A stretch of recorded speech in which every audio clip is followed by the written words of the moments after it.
When you are tuned in, when you tune your frequency, now you do it all the time, sometimes, you just don't do it all the time.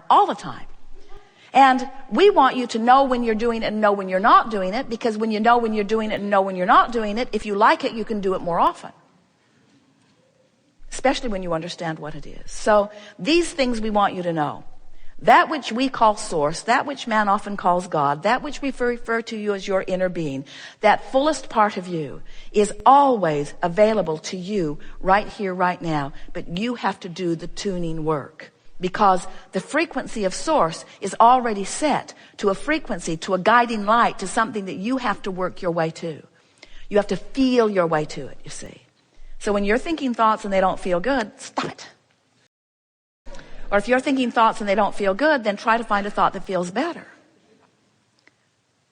When you try to think a thought that feels better in the midst of thinking a thought that doesn't feel good, it's hard, because you've already often established a frequency, and law of attraction is already saying, oh, if you don't like that one, then you probably won't like this one either. If you don't like that one, then how about this one? If you feel this bad, you can feel even badder. In other words, law of attraction is not discriminating. Law of attraction just dishes up whatever you got going on, you see. So there are two things that you could do if you really want to get hold of your personal vibrational frequency. One is make a decision to appreciate every chance you get. And sometimes you can and sometimes you can't. Have you noticed it? Sometimes something will happen and appreciation will just well up in you. Goosebumps will bump up all over you. You'll be having one of those tuned in, tapped in, turned on moments, and you know it. You can just feel the fullness of source flowing with you. But sometimes when you're not feeling good and you try to appreciate, it just backfires. It just reminds you of how far you are from where you want to be. We tease with these affirmation cards that when you try to affirm, when you take an affirmation card that someone else wrote, and someone else did write those, it was us. They're brilliant. They are brilliant. Best words ever put on paper for tuning a frequency to well-being. These particular cards are about money and quite a bit relative to well-being in general, but it's focused toward money. And as you focus upon them, if you're not in the vicinity of the vibration of these cards, then you'll hate them. They'll just remind you what you've not got going on. I'm developing the skill to direct my thought. I can make a career of living happily ever after. Sure, I can. Welcome to planet Earth. I can transform my own world. If that were true, it would be different. I can see my world through the eyes of source. I can see my world through the eyes of source.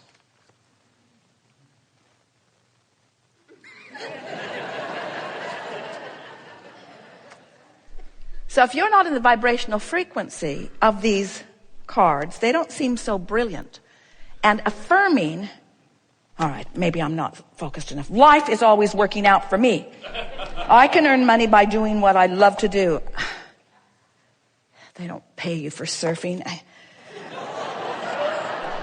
I can create both money and the time to enjoy it. I'm going to send that to my boss. Whatever I desire, I can acquire. I'm going to send that to him too. So you get what we're getting at as we deliberately mock our own brilliance. Because the frequencies have to match up before it feels good. The frequencies have to match up before it feels good. And if the frequencies don't match up and you push it, you'll just dig in where you are. So when we say there are two things that we would do, these are the two things. We would appreciate every chance we get if the appreciation comes easy. And if it doesn't come easy, we wouldn't push it. Have you ever had a conversation with someone who disagreed with you about something and you knew you were right? They knew you were wrong and they knew they were right, but you knew you were right. So you talk, trying to convince the other, and what happens? You're both just more sure that you're right because you just dig into where you are. Well, the same thing happens when you decide to affirm from a vibrational vantage point that isn't in alignment with what you want. There's a backlash in it that makes you hate law of attraction. It makes you hate Abraham. It makes you sure that there's something inherently wrong with you, and you walk away from it certain that you're unworthy, and that's why things aren't going well. And it isn't anything like that. It's just a vibrational variance that you can't buck the current of. So if you try to appreciate and can't, then the next plan of action, and it really works well, is just get as general as you can about whatever it is that's bothering you. Because if you try to appreciate and you can't, what's happened is you've activated a very specific frequency about something unwanted. For example, you say, I don't have enough money. That's a sort of gentle thing to say, except that it means I also can't do the things I really want to do. And it also means I'm worried about more negative repercussions coming. And what if it really gets bad? And what if I end up with no place to live and no car to drive and no food to eat? In other words, the more specific you get, the worse it feels when you're focused upon the opposite of what you want. Do you agree? So there's a tendency, because you are oriented, we love you very much, toward problem solving, there's a tendency to get really specific about the problem in your effort to solve it. But all that does is keep a vibration that is opposite of what you want and a vibration that is opposite of who you are active in your vibration. It just makes it harder and harder. And so then you try harder and harder. You do more processes, you make more affirmations, and you practice without meaning to often the opposite vibration of what you're reaching for. Where if you decide you will go general, you see, if you're really specifically knowing what you don't want, you're in the worst feeling place. If you get more general about it, you'll feel better. And from generally knowing what you don't want, you can generally know what you do want. But from specifically knowing what you don't want, you can't find the specifics of what you do want right here, right now. Now, you've launched them. In other words, the opposite of the wave, when you really know what you don't want, what you do want has been projected vibrationally into your vortex, and the source within you has become a vibrational match to it. And technically speaking, you are it. In other words, when you're sick, you are weller vibrationally than you were before you got sick. If you have a financial crisis, there's more money amassed for you vibrationally than before the crisis happened, because that's just the way this wave, this vibrational wave works. But the question isn't, did you launch the rocket? The question isn't, does the vortex of creation hold your vibrational improved life? It does, it always does. The question is, what is your possibility of tuning to the frequency of what you do want when you're so tuned to the frequency of what you don't want? That's really what creation hinges on. It hinges on your ability to move your average going on all day, focus, to move it into the place that's more in alignment with who you really are and what you really want than with what you don't want, and sometimes with what you've got. And it all hinges upon you being so, we love you very much, intoxicated with what is. You know you are.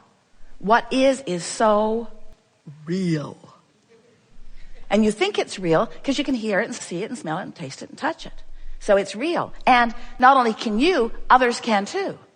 So when others look at what is and agree that what is isn't what you want, it feels compelling enough that you keep wanting to talk about it. You keep wanting to explain it. You keep wanting to think about it. You keep wanting to keep it active in your vibration. Because after all, it's real and you don't want to be delusional. You really do. You don't want to be delusional. You don't want to stick your head in the sand. You don't want to not face reality. And we say, why would you face a reality that you don't want? Because it's real. Well, it may be temporarily real, but it's past tense. By the time it's manifested, it's old news. What's in the vortex is really where it's at, you see. Is emotion a manifestation? I just want to keep checking to see if you really get that. And isn't it the manifestation that's at the root of everything you want? And do you believe that you can conjure it without the evidence that supports it? That really is the question here, because you cannot force the evidence to which you would have a good feeling response if you could, but you can't force it because vibrationally it has to line up. But you can find a feeling response. Yes, can you? A woman said, I have arthritis and I'm in pain. How can I feel good when I'm in physical pain? And we said you have to separate your physical experience from your emotional experience. You can have pain and feel hopeful, or you can have pain and feel fearful, and the difference between hope and fear is the difference between recovery or not. So this is what we're talking about. You can have a reality that is less than what you want and feel hopeful, or you can have a reality that's less than what you want and feel fearful or angry.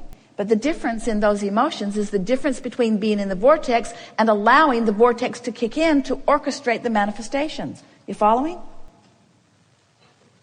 What do you think is the logical sequence of something moving into manifested form? In other words, before you rendezvous with your partner, what's missing? If you're looking for a relationship and your partner's out there, clearly your partner was out there, living not too far from where you are. So your partner's out there. After you met them, what was the missing factor before you met them? What was missing? The rendezvous. Just the rendezvous was all that was missing. Just the rendezvous.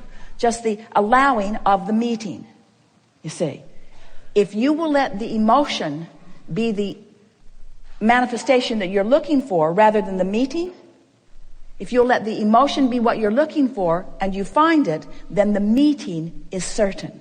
The rendezvous with the money, the rendezvous with the idea, the rendezvous with the business, the rendezvous with the wellness, the rendezvous with everything. The rendezvous will come once the manifestation of the good feeling emotion has been allowed by you and practiced by you until it is all that is known by you. That's what a true feeling of worthiness is. Yes. We love presenting to you the things that we've talked about here today, and it is so satisfying to feel you come along with us. We have these leading edge discussions, and it's remarkable how often that we will be in a place that no one on this planet has ever been before, and you'll all be right there with us on the leading edge because you've already tuned yourself to the source within you. So when we discover it together, we're all right there, right there, right there. You know that, don't you? We have enjoyed this interaction more than words can convey. You are doing extremely well. Go general. For a while. Go general, go general, go general, until you establish your real connection with this powerful source. And then witness the details beginning to fill in, and then describe them and revel in them and focus on them for the purpose of bringing it into more specifics. And then take the bounce from that and be more specific and more specific. If we were standing in your physical shoes, there are two things that we would do deliberately all day, every day. We would appreciate every time it is easy, for as long as it is easy. And in the moment that it stops being easy, we would go general. There is great love here for you. And as always, we remain specifically in the vortex.